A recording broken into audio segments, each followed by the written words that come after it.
गुरदास जी, एक गुफा भी है जिसके बारे में आप बात करते हैं, वो गुफा क्या है, कहां है? क्योंकि बाबा हर बार इस गुफा के एग्जिस्टेंस से इनकार करता है। वो कहता है मेरे यहां आश्रम में कोई गुफा नहीं है। ये गुफा क्या है, कैसे बनी है, इसका अंदर क्या है और कहां कहां इसके दरवाजे खुलते थे, थोड़ा विस्तार से बताइए। बिल्कुल, ये एक्चुअली क्या है कि गोल कमरे बने हुए हैं, उसको गुफा का नाम दिया गया है। गुफा मीन्स अंडरग्राउंड, धरती में धसी हुई कोई सुरंग का नाम नहीं गुफा है। गोल कमरों का नाम जहां पे गुरमीत राम रहीम रहता है उसका नाम है जी गुफा। और ये पुराना डेरा जिसको मस्ताना जी धाम बोलते हैं, नया डेरा जिसको सतनाम जी धाम बोलते हैं, दोनों डेरों में गुरमीत राम रहीम के रहने वाले घर को गुफा बोलते हैं। सो गुफा के बिल्कुल साथ लगता, जो पुराने डेरे में गुफा के बिल्कुल साथ लगता था गर्ल कॉलेज, गर्ल स्कूल। वहीं पे साधवियां भी सेवा करती थी। एक रास्ता, गुप्त रास्ता था जहां से ये सारी लड़कियां वहां पे आती थी। गुप्त रास्ता था, वहां पर आती थी। तो क्या स्कूल की लड़कियां भी आती थी और कॉलेज की लड़कियां भी आती थी, साध्वियां भी आती थी? और क्या आपके पास इस बात का सबूत है कि ऐसा कुछ होता था? क्या आपने कुछ आंखों से देखा था? क्या आपने कुछ सुना था? क्या आपने कुछ महसूस किया था? बिल्कुल, एक तो मैं दो जिक्र करना चाहूंगा कि मेरा प्रिंटिंग प्रेस में ड्यूटी हुआ करती थी और प्रिंटिंग प्रेस के बिल्कुल पास जो गुफा थी वहां पे जो पहरा लगता था, वहां पे अगर कोई एब्सेंट होता तो प्रिंटिंग प्रेस से उन साधुओं को ले लिया जाता था। तो एक बार मेरी भी ड्यूटी वहां पे लगी। रात को तकरीबन 12:30-1 बजे के लगभग वहां पे चीखों की आवाज आने लगी किसी की। तो हम देखते रहे कि साथ में नेजिया गांव है, शायद वहां से आती हो, साथ में बेगू गांव है, शायद वहां से आती हो। लेकिन आधे पौने घंटे के बाद में गुरमीत राम रहीम गुफा की खिड़की खोलता है, हमें बोलता है कि हम तो चिट्ठियां पढ़ रहे थे और हमें प्रसाद देता है। तो हम अब जाके दिमाग में आती है कि ये वही टाइम था जब वो चीखें कहीं और से ना आकर गुफा से आती थी।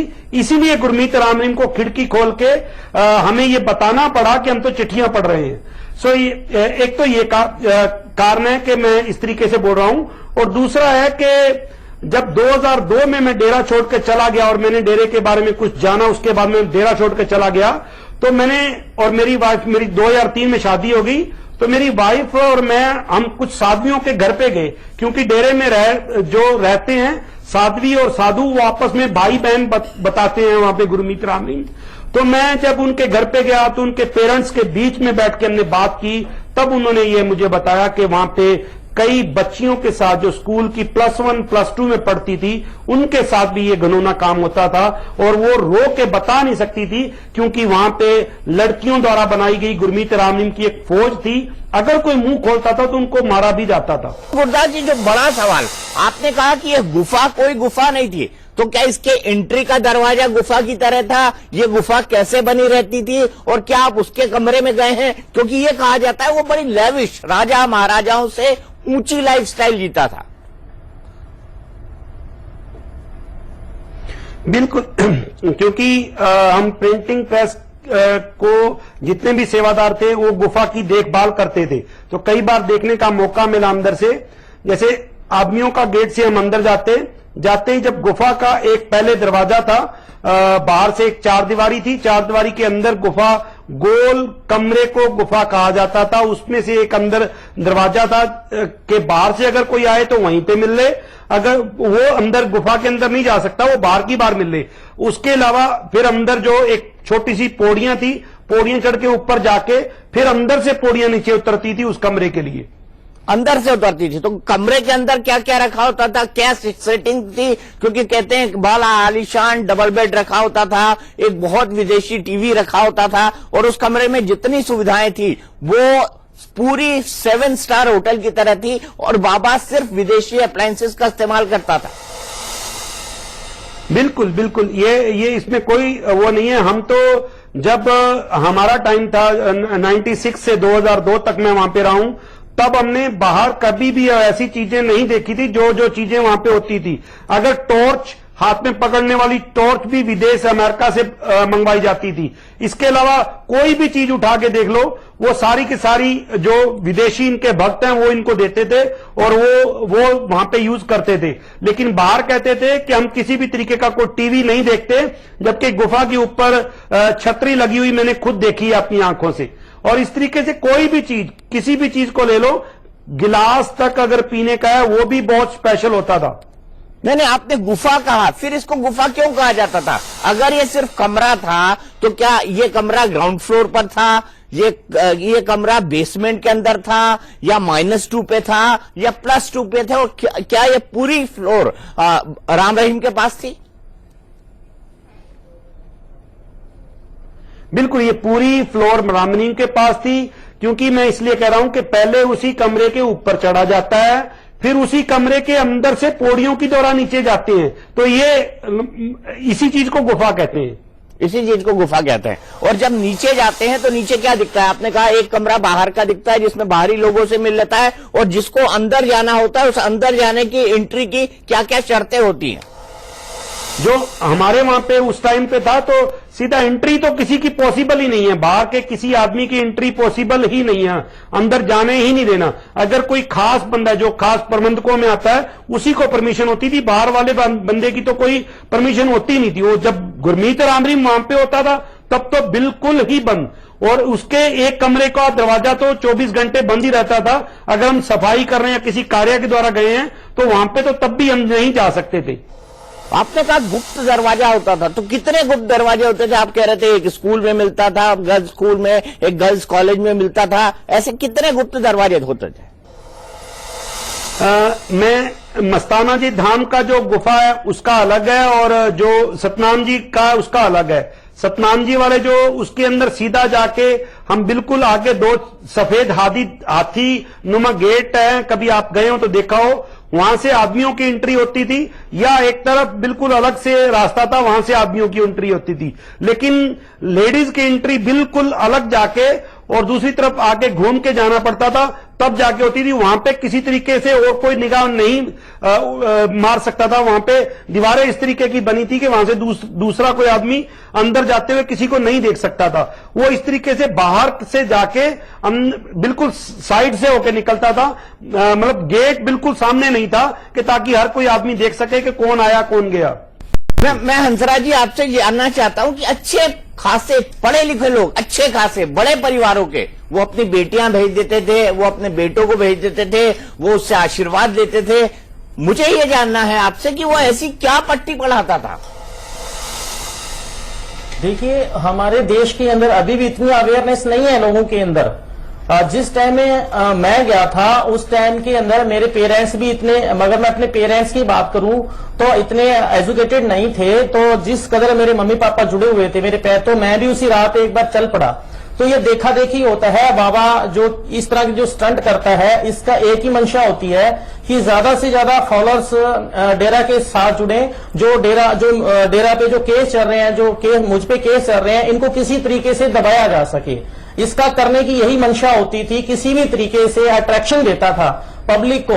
जो वहां फॉलोअर्स आते थे, हर तरह से अट्रैक्शन होती थी। इट मीन्स वो जैसे बाबा के प्रोग्रामिंग लगते थे तो वो लड़कियों को चलते प्रोग्राम में आई लव यू जैसा शब्द भी बोल देता था, जो कि वहां के लोग एक्सेप्ट नहीं करते थे। बहुत से डेरा फॉलोअर्स के खिलाफ भी थे, जो कि हम नॉर्मल फैमिली में रहते हुए ये शब्द अच्छे नहीं लगते थे। मुझे ये बताइए हंसराज जी, क्या साध्वियों का भी अलग अलग कैटेगराइजेशन था? जैसे आपने कहा 400 साधु नपुंसक, कुछ साधु नपुंसक नहीं, तो साध्वियों को किस आधार पर लड़कियों को जो गुफा में पहुंचाई जाती थी उनको सेलेक्ट करने का अधिकार होता था, या राम रहीम उनको सेलेक्ट करता था? और कौन कौन सी ऐसी साध्वियां थी जो उनको अंदर पहुंचाती थी? देखिए, जो बड़ी साध्वियां होती थी, जो मेन प्रबंधक साध्वियां होती थी, वो पहुंचाने का काम करती थी। उनको मोटिवेट किया जाता था बाबा के लिए, बाबा के सामने किस तरह से परोसा जाए, और बड़े लेवल पे होता था। और जैसे साध्वियां तैयार हो जाती थी तो बाबा के बारे में माफी शब्द भी एक आता था, या आपको प्रसाद मिलेगा। तो अगर वो पहले बाबा के पास जा चुकी है तो बाकी की उसको पूछती थी कि आपको प्रसाद मिल गया। और जो लड़की नहीं मानती थी पंजाब साइड से ऐसी लड़कियां मिली हैं, ऐसी लड़कियां वहां रहती थी जो इस काम के लिए जिन्होंने इग्नोर कर दिया और उसको इतना पीटा गया कि आज भी वो बेड रेस्ट पे है, उसकी रीढ़ की हड्डी आज भी टूटी हुई है।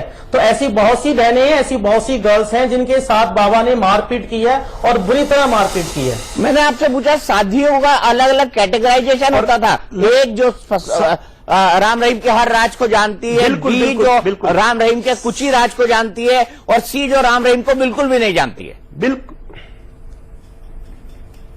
बिल्कुल उनका नाम अलग अलग रखे गए थे। जैसे सेवादार जो आते हैं उनको सेवादार होते थे, वो कुछ भी नहीं जानते थे।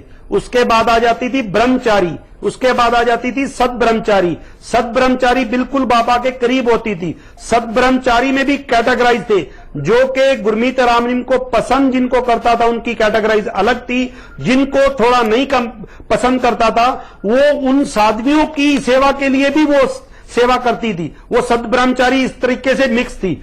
और उसके बाद में ब्रह्मचारी वो थी जो डेरे के अंदर तो रहती हैं लेकिन घर आ जा सकती हैं, लोगों को दिखाने के लिए कि हम किसी को नहीं रोकते। लेकिन सद्ब्रह्मचारी वो अपने पेरेंट्स से भी तब मिलती थी जब वो कि कोई पास में बैठा होता था, तब आसानी से वो बात भी नहीं कर पाती थी। ये अलग अलग कैटेगराइज थी जी। ठीक है, मुझे ये बताइए कि ये जो साथियों की अलग अलग कैटेगरी थी और इतनी सारी लड़कियां अगर पीड़ित, शोषित, दबी कुचली थी, तो क्या ये आपस में एक दूसरे से बात नहीं करती थी कि आपके साथ बाबा ने क्या किया? क्या वो एक दूसरे के सामने अपना दुखड़ा उजागर नहीं करती थी? क्या उन्होंने कभी बाबा के खिलाफ कदम उठाने का नहीं सोचा? बिल्कुल, ये कई लड़कियों से मैंने मिला और उन्होंने मेरे को बताया कि एक तो वहां पे माफी शब्द प्रचलित था कि गुरमीत राम रहीम जिसके साथ ये गलत काम करता था वो कहते थे कि आपको माफी मिल गई। और दूसरा शब्द था कि क्या नाम लेते हैं उसका, पवित्र करना सर जी। पवित्र शब्द था वो कि कोई भी लड़की जब इस तरीके का होता था तो पवित्र शब्द यूज किया जाता था। ये उन लड़कियों ने मुझे बताया कि इस तरीके से जब कोई बात आपस में करते थे तो एक दूसरे को देख के वो दो लड़कियां आपस में बात कर रही तो हंस पड़ती थी, इसको भी ये प्रसाद मिल गया। सो ये चीजें आपस में होती थी और वहां पे ही एक इनकी आपस में यूनिटी बनी। जो दो लड़कियों ने बात की है जिनके कारण गुरमीत राम रहीम जेल में है, जब इन्होंने अपना एक छोटा सा आपस में लड़कियों ने आपस में बातचीत करनी शुरू की तो उनमें से कुछ लड़कियों को मारा भी गया। ये बाहर आके फिर इनमें से किसी एक लड़की ने वो गुमनाम चिट्ठी प्रचलित की, लेकिन आज तक ये नहीं पता लग पाया कि गुमनाम चिट्ठी करने वाली लड़की है कहां। तो ऐसी कई लड़कियां, कई साध्वियां गायब है, उनका पता भी नहीं है। उनके पूरा एक परिवार को मैं जानता हूं, पंजाब का है, वो पूरा का पूरा परिवार गायब है और काफी सालों से गायब है जी। गुरदास जी, ये कैसी मानसिकता थी जहां एक महिला ही महिला के सामने दूसरी महिला को परोसती थी, उसका शारीरिक शोषण होता था, उसके साथ बलात्कार होता था, प्रसाद जैसे शब्दों का इस्तेमाल होता था, माफी जैसे शब्दों का इस्तेमाल होता था, पवित्र जैसे शब्दों का इस्तेमाल होता है। ये कैसी मानसिकता थी उन महिलाओं की? बिल्कुल, ये उन्होंने मेरे को बताया कि जब ये चीज जिसको पसंद नहीं आती थी वो तो करती थी एतराज, लेकिन जो चीज ऑलरेडी एक बार जो गुरमीत राम रहीम के पास जा चुकी है वो कुछ टाइम बाद गुरमीत राम रहीम उनको कुछ दवाई नुमा कुछ देता था जिनका उनका शरीर बिल्कुल ढीला और फूल जाता था, ताकि वो दोबारा उस चीज के लिए तड़फे नहीं। तो उनको उस चीज से शांत कर दिया जाता था। फिर उन्हीं की ड्यूटी लगा दी जाती थी दूसरी को तैयार करने के लिए, क्योंकि वो घर जा नहीं सकती, कोई काम कर नहीं सकती कहीं, उनकी फिर इस तरीके से ड्यूटी लगाई जाती थी। फिर वो एक लड़की दूसरी लड़की को प्रेरित करती थी, उनको परमात्मा के नाम के बारे में बताती थी, सेवा के बारे में बताती थी, और सबसे बड़ी चीज बताती थी खसम। ये खसम शब्द हस्बैंड के लिए यूज होता है। ये कहती थी कि परमात्मा ही असल खसम है, उसके लिए हमें तन मन धन सभी कुछ देना है। तो ये आपने सेवा भी कर ली, सब कुछ कर लिया, अगर तन भी मांगे तो परवाह नहीं करनी, क्योंकि ये हमारी खुशी होगी। इससे ज्यादा ऊपर कुछ नहीं हो सकता कि खुद परमात्मा हमसे इस चीज की डिमांड कर रहा है। राम रहीम कांड में अब तक की सच्ची गवाही में अगले आधे घंटे में हम आपको दिखाएंगे वो खुलासे जो बताते हैं कि राम रहीम कैसे एक पूरा का पूरा संगठन चलाता था, कैसे उसने एक पूरी की पूरी फौज बना रखी थी जो उसके एक इशारे पर बिना सोचे बिना समझे कत्लेआम मचा सकती थी। ये था राम रहीम का ड्रैकुला स्क्वाड। कुर्बानी दस्ता क्या है? 2007 के अंदर इन्होंने एक, जब गुरमीत राम रहीम के पर्चा दर्ज हुआ भावना भड़काने का, तो उस टाइम इन्होंने एक फार्म भरे, अपने आप को आग लगाने के लिए लड़कियों से फार्म भरवाए गए कि ताकि अगर गुरु को कुछ होता है तो हम ये कर देंगे। ये एक फार्म भर के कुर्बानी के लिए 20 वहां पे जलेंगी, 10 वहां पे जलेंगी तो सरकार पे दबाव बनेगा। ये गुरमीत राम रहीम पहला गुरु ऐसा जो भक्तों से अपने आप को बचाने के लिए कुर्बानी करवाता है, कुर्बानी कराता। तो इसी को कुर्बानी गैंग कहते हैं। बिल्कुल, इसी को कुर्बानी गैंग कहते हैं। ये तो बहुत अच्छा हुआ कि गुरमीत राम रहीम के काफिले के साथ जो जो चीजें थी वो पीछे रुक गई, वो वहां तक नहीं पहुंची। अगर वो वहां तक पहुंच जाती तो बहुत बड़ा नुकसान होना था, बहुत बड़ा। हो सकता है कि पूरा का पूरा पंचकुला को जलाने की ये क्षमता रखते थे।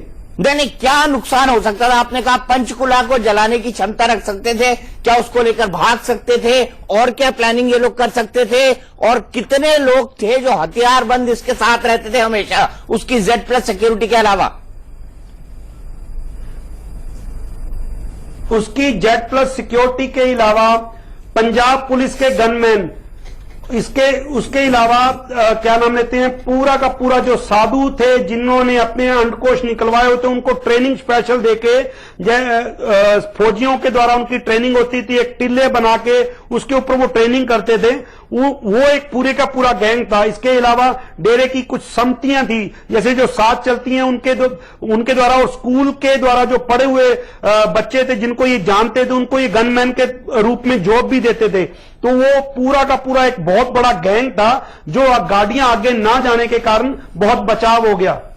नहीं, लोग ये कहते हैं कि अंदर बाबा ने 2007 का इंसिडेंट हुआ था, मुझे अच्छी तरह से याद है, बाबा ने बहुत दबाव बनाया था, फिर 2 सरकारों ने मिलकर बाकायदा उनका कॉम्प्रोमाइज करवाया था अकाल तख्त से। वो जो पूरा विवाद हुआ था, मुझे पता है, धार्मिक भावनाएं भड़काने का, उस वक्त बहुत हंगामा हुआ था और ये लग रहा था कि राम रहीम की गिरफ्तारी किसी हालत में होगी, लेकिन इसने ऐसा आसपास ड्रामा क्रिएट करा जैसा हाल में भी हुआ था। क्या ये दबाव बनाने की कोशिश रहती थी? क्योंकि आपने कहा कि कुर्बानी गैंग भी इसी से जुड़ा हुआ है।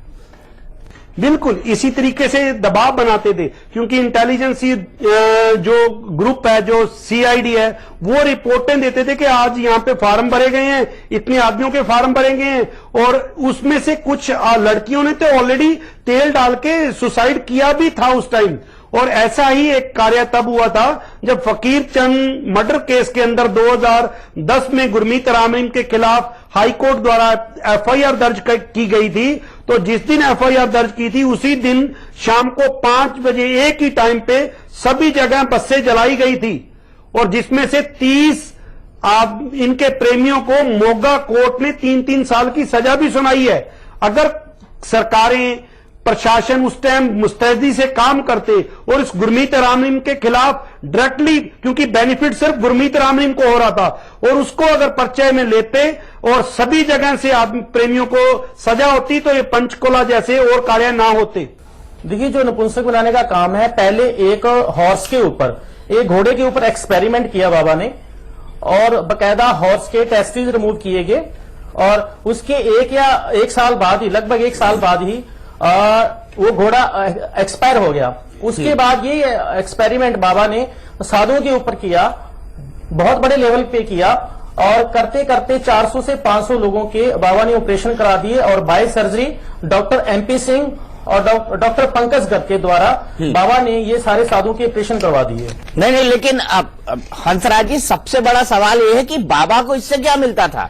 बाबा को क्या मिले कि अगर वो 400-500 साधुओं की नसबंदी करा दे?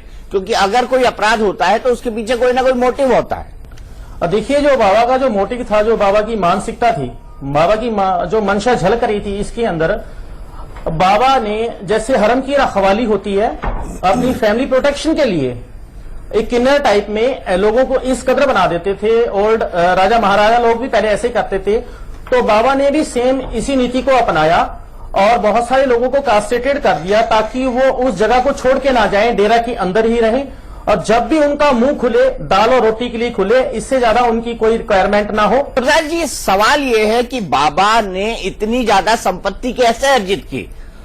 क्या आपको कोई शक लगता है इसके पीछे कोई जबरदस्ती थी, इसके पीछे जमीन हड़पने का खेल था? गुरदास जी।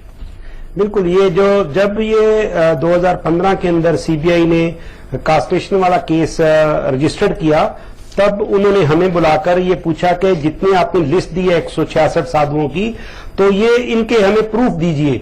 तो हमने एक आरटीआई लगाई सिरसा के अंदर। तो सिरसा के अंदर आरटीआई लगाने से हमने जमीन का रिकॉर्ड मांगा कि जमीन आई कहां से। वो उस चीज के रिकॉर्ड के अनुसार सिरसा की एक तहसील के अंदर 940 एकड़ जमीन गुरमीत राम रहीम के डेरा सच्चा सौदा ट्रस्ट में है, और ट्रस्ट का मुखिया गुरमीत राम रहीम है। 940 एकड़ जो जमीन है, ये इसमें से 620 एकड़ जमीन दान से ली गई है, और 620 एकड़ में से 612 एकड़ जमीन सभी कास्ट्रेटेड किए हुए साधुओं ने दान दी है। फिर हमने आगे इन्वेस्टिगेशन किया कि उनकी जमीन आई कहां से। सारी जमीन उनसे जब पूछे गए ये सवाल उन साधुओं से, तो क्या आपने जमीन कैसे दान दी, तो उनको ये भी नहीं पता था कि हमारे नाम पे कोई जमीन है। पावर ऑफ एक अटॉर्नी उनसे ले ली जाती थी, जमीन उनके नाम लगवाई, पावर ऑफ अटॉर्नी के बेस पे उनको वापस जमीन डेरे को दान दे दी गई। एक 2 नंबर के पैसे को 1 नंबर के करने के लिए गुरमीत राम रहीम इस तरीके के सारे ये काम करता था।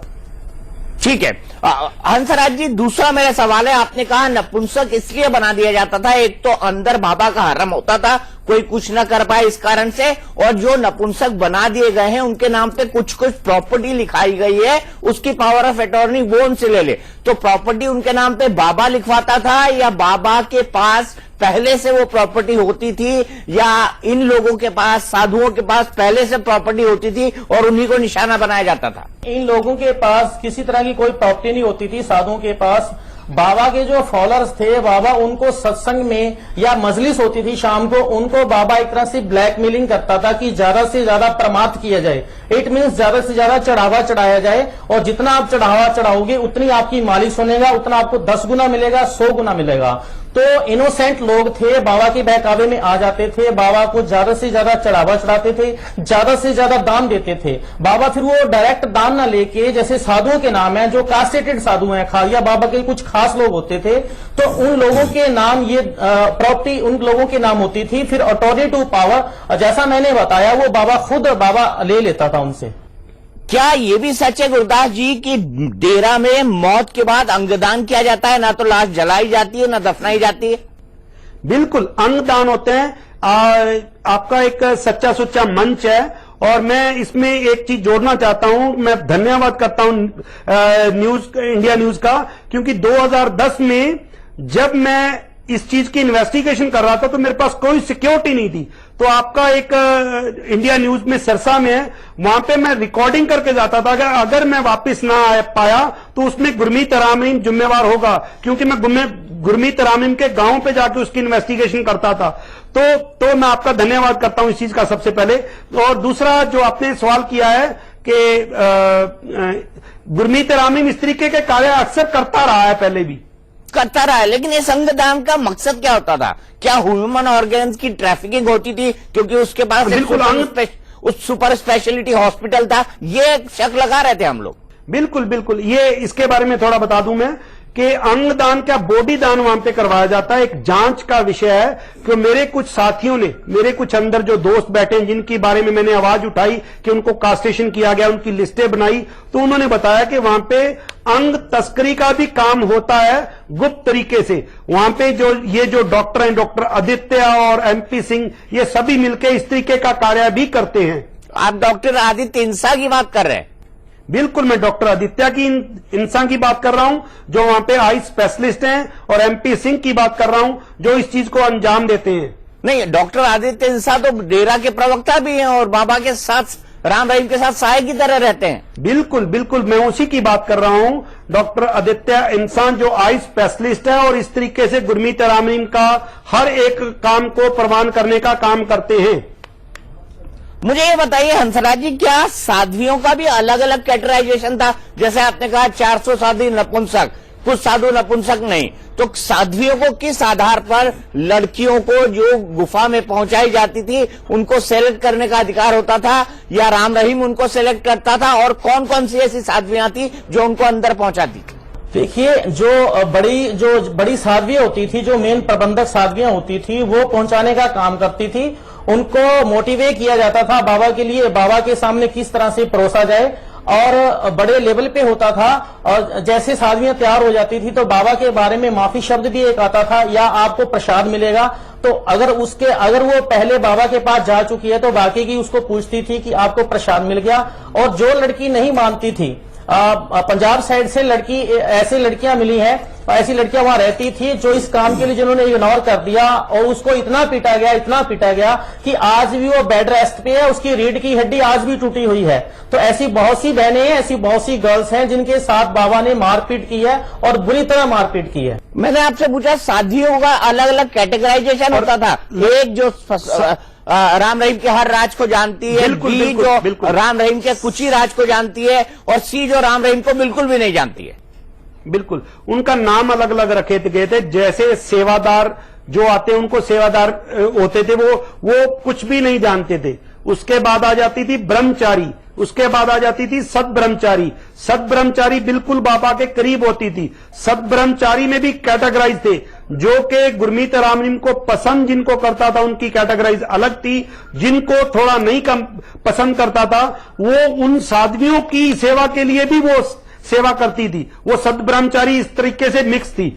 और उसके बाद में ब्रह्मचारी वो थी जो डेरे के अंदर तो रहती हैं लेकिन घर आ जा सकती हैं, लोगों को दिखाने के लिए कि हम किसी को नहीं रोकते। लेकिन सद्ब्रह्मचारी वो अपने पेरेंट्स से भी तब मिलती थी जब वो कोई पास में बैठा होता था, तब आसानी से वो बात भी नहीं कर पाती थी। ये अलग अलग कैटेगराइज थी जी। ठीक है, मुझे ये बताइए कि ये जो साध्वियों की अलग अलग कैटेगरी थी, और इतनी सारी लड़कियां अगर पीड़ित, शोषित, दबी कुचली थी, तो क्या ये आपस में एक दूसरे से बात नहीं करती थी कि आपके साथ बाबा ने क्या किया? क्या वो एक दूसरे के सामने अपना दुखड़ा उजागर नहीं करती थी? क्या उन्होंने कभी बाबा के खिलाफ कदम उठाने का नहीं सोचा? बिल्कुल, ये कई लड़कियों से मैंने मिला और उन्होंने मेरे को बताया कि एक तो वहां पे माफी शब्द प्रचलित था कि गुरमीत रामलीम जिसके साथ ये गलत काम करता था वो कहते थे कि आपको माफी मिल गई।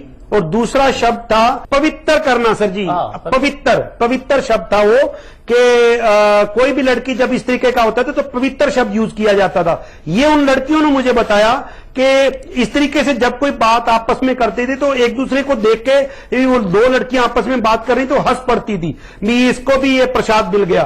तो ये चीजें आपस में होती थी और वहां पे ही एक इनकी आपस में यूनिटी बनी। जो दो लड़कियों ने बात की है जिनके कारण गुरमीत रामलीम जेल में है, जब इन्होंने अपना एक छोटा सा आपस में लड़कियों ने आपस में बातचीत करनी शुरू की तो उनमें से कुछ लड़कियों को मारा भी गया।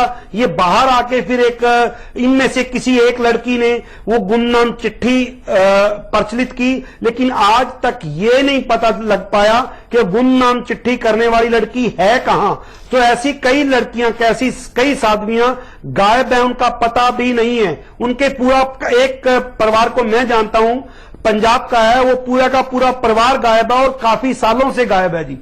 गुरदास जी, ये कैसी मानसिकता थी जहां एक महिला ही महिला के सामने दूसरी महिला को परोसती थी, उसका शारीरिक शोषण होता था, उसके साथ बलात्कार होता था, प्रसाद जैसे शब्दों का इस्तेमाल होता था, माफी जैसे शब्दों का इस्तेमाल होता था, पवित्र जैसे शब्दों का इस्तेमाल होता है। ये कैसी मानसिकता थी उन महिलाओं की?